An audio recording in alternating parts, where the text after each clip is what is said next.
ആദരണീയരായ ഈ യോഗാധ്യക്ഷൻ സമസ്ത കേരള ജംഇയ്യത്തുൽ ഉലമ പ്രസിഡന്റ് താജുൽ ഉലമ സയ്യിദ് അബ്ദുറഹ്മാൻ അൽ ബുഹാരി, ബഹുമാന്യരായ സയ്യിദ് അവറുകളുടെ പ്രാർത്ഥനയോടെ ആരംഭിച്ച ഇന്റർനാഷണൽ മീലാദ് കോൺഫറൻസിലെ പ്രധാനപ്പെട്ട അതിഥികളും ഉലമാക്കളും ജനനേതാക്കളും ജനനായകന്മാരും ലോകത്തിന്റെ നാനാ ഭാഗങ്ങളിൽ നിന്ന് എത്തിച്ചേർന്ന പ്രിയപ്പെട്ട സഹോദരന്മാർ, സുഹൃത്തുക്കൾ, എല്ലാവർക്കും ഈ സമ്മേളനത്തിലേക്ക് ഹൃദയം നിറഞ്ഞ സന്തോഷങ്ങളും സ്വാഗതങ്ങളും ആദ്യമായി അറിയിക്കുകയാണ്. സർവശക്തനായ കരുണാഭാരതിയായ പടച്ചവൻ ഈ വലിയ സമ്മേളനം അവൻ പൊരുത്തപ്പെട്ട ഒരു സൽക്കർമ്മമായി നമ്മിൽ നിന്ന് കബൂലാക്കുമാറാകട്ടെ. മഹാന്മാരായ സാദാത്തുക്കളും ഉലമാക്കളും വിദേശ പ്രതിനിധികളും സംബന്ധിച്ച ഈ സമ്മേളനത്തിന്റെ പ്രാധാന്യത്തെ സംബന്ധിച്ച് സുദീർഘമായ ഒരു പ്രഭാഷണത്തിന് ആഗ്രഹിക്കുന്നില്ല.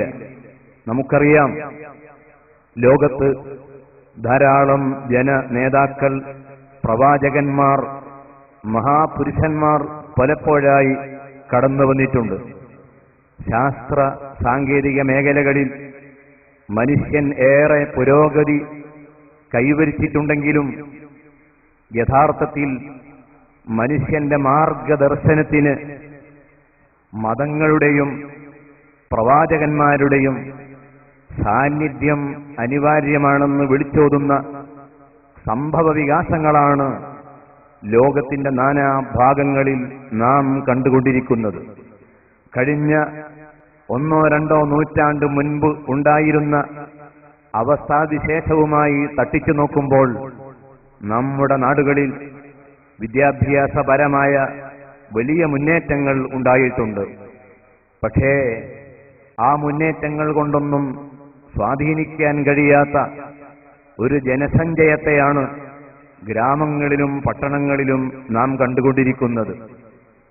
അധർമ്മങ്ങളുടെ പാതയിലേക്ക്, ഇരുട്ടിന്റെ മറവിൽ തമ്മാടിത്തങ്ങളിലേക്ക്, മദ്യത്തിന്റെയും മയക്കുമരുന്നിന്റെയും ലഹരിയിലേക്ക്, നല്ല വ്യക്തികളെ ആക്ഷേപിക്കുന്ന പ്രവണതകളിലേക്ക് നമ്മുടെ പുത്തൻ തലമുറ വീണ്ടും വീണ്ടും കുമ്പിട്ടുകൊണ്ടിരിക്കുമ്പോൾ അതിന്റെ യഥാർത്ഥമായ കാരണം എന്താണ് എന്ന് അന്വേഷിച്ചാൽ വളരെ എളുപ്പത്തിൽ നമുക്ക് മറുപടി കണ്ടെത്താൻ കഴിയും. അവരുടെ മനസ്സിനെ സമാധാനിപ്പിക്കുന്ന, മനസ്സിന് ശാന്തി പകരുന്ന ആത്മീയമായ ഉപദേശങ്ങൾ വേണ്ടത്ര അളവിൽ ആധുനിക സമൂഹത്തിന് ലഭിക്കുന്നില്ല എന്ന ഒരൊറ്റ കാരണത്തിന്റെ പേരിലാണ് എല്ലാ അധർമ്മങ്ങളും ലോകത്ത് വ്യാപിച്ചുകൊണ്ടിരിക്കുന്നത്. അതുകൊണ്ട് തന്നെയാണ് അധർമ്മങ്ങൾ എവിടെയെല്ലാം കൊടികുത്തി വീഴുന്നുവോ അവിടെയെല്ലാം പ്രവാചകന്മാരുടെ സന്ദേശങ്ങൾ അനിവാര്യമായി വരുന്നത്. കേരളത്തിൽ മാത്രമുള്ള, ഇന്ത്യയിൽ മാത്രമുള്ള ഒരു പ്രവണതയല്ല ആത്മീയമായ സമ്മേളനങ്ങളുടേത്.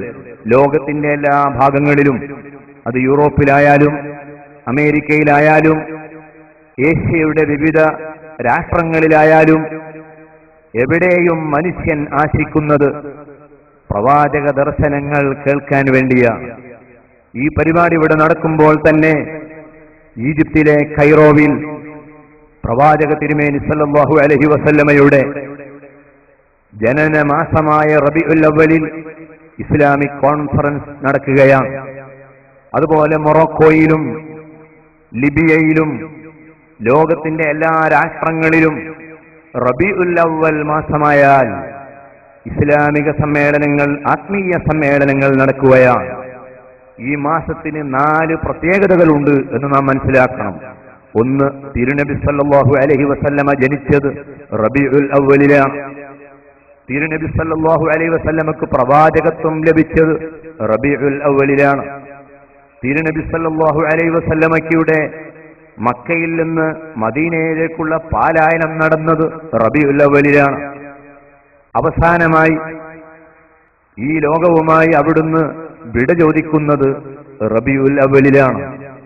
ഈ 4 പ്രത്യേകതകളുള്ള റബീഉൽ അവ്വൽ മാസമായാൽ ഓരോ വിശ്വാസിയുടെയും ഹൃദയത്തിൽ എല്ലാ അർത്ഥത്തിലും അവരുടെ ചിന്തയിൽ കടന്നു വരുന്ന എല്ലാ ഗുണങ്ങളും ഒത്തിണങ്ങിയ നേതാവാണ്, ഗുരുവാണ് അഷ്റഫുൽ ഖൽഖ് മുഹമ്മദുർ റസൂലുള്ളാഹി. ധാരാളം സേവനങ്ങൾ സമർപ്പിച്ച് മുന്നോട്ട് നീങ്ങിക്കൊണ്ടിരിക്കുന്ന മർകദു സഖാഫത്തി സുന്നിയ ആയിരക്കണക്കിന് യതീം കുട്ടികൾക്ക് അറിവും ആഹാരവും പകർന്നു നൽകുന്നു. 1000 ചില്ലുവാനും വിദ്യാർത്ഥികൾക്ക് ശരീഅത്തിന്റെ ഉന്നതമായ പാണ്ഡിത്യം നൽകുന്നു.